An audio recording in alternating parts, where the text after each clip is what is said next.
Hi everyone, welcome to the Elevation Podcast. And it's your girl, Buki Veronica. Today we're going to be breaking it down. Today we're going to be talking about something that is extremely important to our lives. And it all begins with self-love, which is also known as self-compassion. That is what we're going to be talking about today. So grab a cup of coffee, grab some tea, grab some juice, grab a cup of water, whatever it is that you are into, grab it. Something healthy, please. Grab it, sit down, and enjoy, relax, and let's dive into this. Let's give ourselves some enlightenment. So today I'm going to be talking about self-love, or what we can call self-compassion. You know, in this life, we are being caught up in falling in love with other people. I want to fall in love. I want to be in love. I am in love with them. We are not even talking about the most important love, which is self-love. You have to first of all love yourself. Whatever you want to be in life, whatever the outcome of your life is, the foundation is self-love. Whatever you're going to achieve in life, it all begins and starts with self-love. How you show up every day, what you become, what you do, it all starts and begins with self-love. In order to elevate ourselves, our life, the first step is self-love, which is also known as self-compassion. It all starts and begins with self-love. It's extremely important. And it's so unfortunate today that a lot of people are not talking about this. We are not talking about it enough as a society. And sometimes, we get it mixed up with talking about selfishness. Self-love is not selfishness. So we need to clarify that, and we need to be able to differentiate. So we really need to know what the difference is. Why is it so important to our life, to what we become, to elevation, to elevating your life? Self-love is extremely important to elevating your life. What in the world is self-love? Maybe you've heard it several times. Maybe you don't even understand what it means. Trust your girl. Trust your girl. I'm going to break it down for us today. So self-love begins with self-acceptance. An important aspect of self-love, which is falling and being in love with yourself, is self-discovery. It's not just about falling in love with yourself. We are talking about being in love with yourself, just like in a relationship with somebody else. I'm going to be using that as an illustration so that you can understand. The way you fall in love with other people, that's exactly what we're talking about here. That same way, you need to redirect. You need to redirect that love towards yourself. That's what we're talking about here. Loving yourself is the beginning of everything. So a big part of self-love is self-discovery, which is also known as self-awareness. Self-discovery is a big part of self-love. So in the process, in the journey of loving yourself, you also get into the journey of self-awareness and self-discovery. So how can you love yourself? We need to ask ourselves this question: that how can you love yourself when you have not yet discovered yourself? When you don't know who you are, there is no way you can say you fall in love with yourself if you have not discovered yourself. Just like in a relationship with somebody else, you cannot genuinely, truly love anyone if you do not know who they are. Knowing who they are is discovering who they are, what they like, what they are about. It's a big process, right? So discovering the person, then you fall in love with the person, getting to know the person, then you fall in love with the person. Just like that, it applies to each and every one of us, including me. So before you can fall in love with yourself, or part of the journey of falling in love with yourself is discovering who you are, discovering yourself, self-awareness. You need to first understand that you cannot love others more than you love yourself. That is where we complicate things and we mess things up. You cannot love other people more than you love yourself. That is wrong. When you do that, there is a problem. A serious problem. That is self-hatred. When you love other people more than you love yourself, that is self-hatred. Do not ever love anyone I repeat, anyone more than you love yourself. Don't ever do that. Don't ever make that mistake. If you have been doing that, that is the essence of this podcast, this information today, for you to retrace your step, reevaluate yourself, and do better. Be better. We're all about elevating ourselves. So even the Bible says that love your neighbor as yourself. You can imagine that. There's no other way to say it. The Bible says that love your neighbor as yourself, not more than yourself. You see that? So let's grab that and use that. That love your neighbor as yourself. Love every other person as you love yourself, not more than you love yourself. You also need to know that I can only love others well when I love myself well. When you don't love yourself well, you can never ever love other people well. The issue is you have to look inward. It all begins with yourself. Okay? It all begins inwardly with yourself before you can love other people well. If that is your goal, which should be our goal, we want to love people, we want to love our neighbor. Yes, you need to love yourself first. So that is where we are beginning from. And that is what we are talking about. So that you can understand this better, I'm going to be using an illustration. Because you can just still be, worried or confused about the whole aspect of self-love, loving myself. Like, what do you mean I love myself? We need to evaluate that. So I'll give you a perfect illustration to work with and for better understanding. Imagine yourself as your loved one or one of your loved ones, like your identical twin or your best friend. You need to first be able to imagine yourself as a separate entity for this to work, for you to have a better understanding of this term, self-love, which is extremely important for your elevation in life.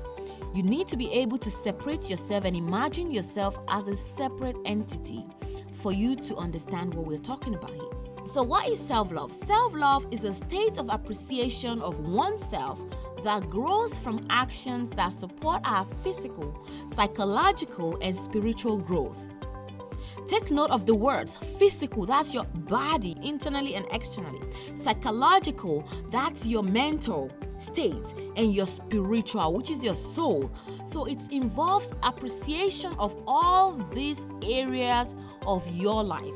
So self-love is a state of appreciation for oneself in whole, in totality, that grows from actions, by taking action that supports our physical, our psychological, and spiritual growth. Self-love means having a high regard for your own well-being and happiness, making it a priority. Your well-being, your happiness, making it a priority.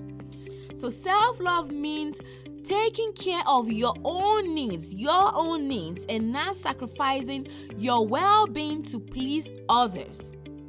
Self-love means not settling for less than you deserve. Don't settle for less.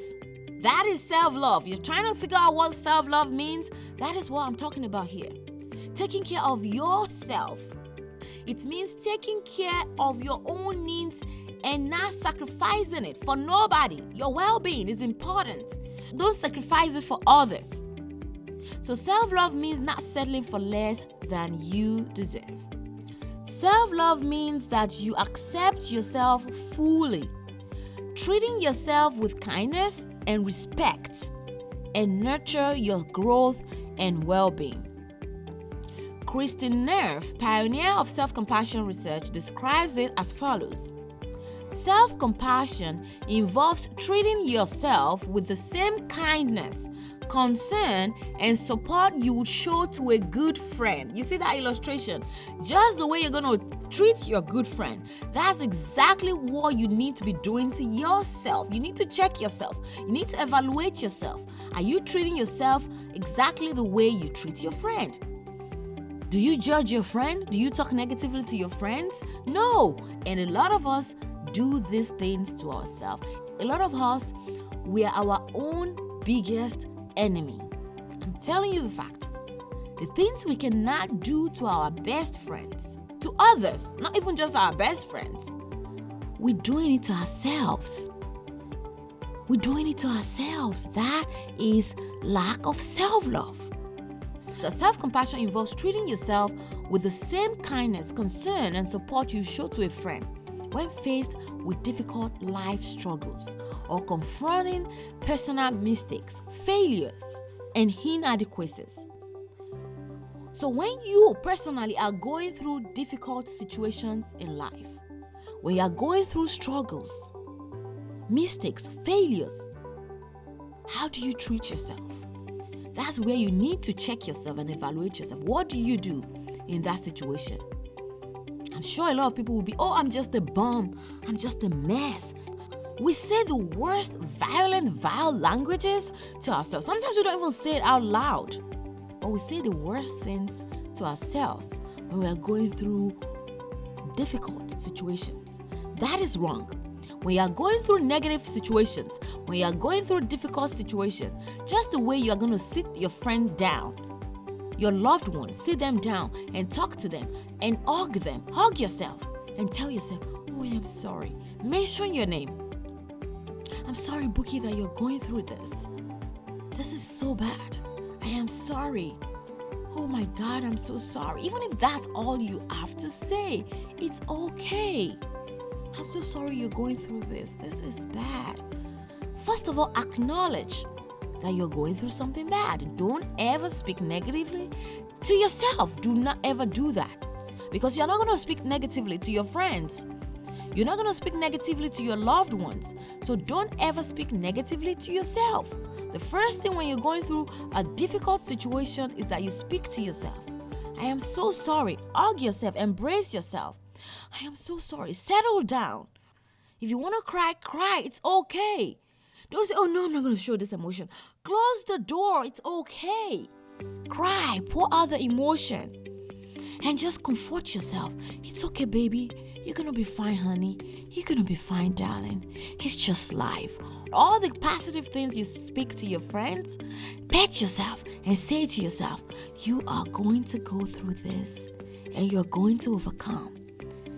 You have done this in the past. You have made it all along. You are alive and still standing. You're going to pull through this and you're going to win. You talk to yourself in a calm tone, in a compassionate voice. I'm sorry you're going through this and you're going to pull through this. Speak to yourself. You can direct, you can say, hi, I'm going to go through this and pull through this and overcome this situation. You can redirect those words to yourself. Then the next step is, if my friend is going through a difficult situation, after I calm her down and I let her cry on my shoulder, what is the next thing that I do to my best friend? Think about that. The next thing you do is after you allow that moment of pouring out their emotions and you acknowledge that and you feel compassion and you talk to them positively, the next thing is, why did this happen? You ask yourself, why has this happened to me? What did I do wrong? You analyze that. You need to communicate with yourself. By communication, you need to figure out the best way to communicate with yourself. Is it self-talk? Is it talking out loud? It is okay. You are not weird. You are not crazy when you talk out loud to yourself. It is okay. Go to a quiet place where you're going to have that freedom and moment to express yourself. If your house is busy, drive to a comfortable location and speak to yourself. It's better than going nuts and driving yourself into depression. When you bottle up all these negative emotions, you're not pouring it out in any way, either to yourself, to your loved ones, to anyone, or to a therapist. It is dangerous. So you need an avenue to pour out your emotion. Go to a serene environment. Close the door. Speak to yourself. You can journal. You can write things down. Comfort yourself first. Then you've come a long way.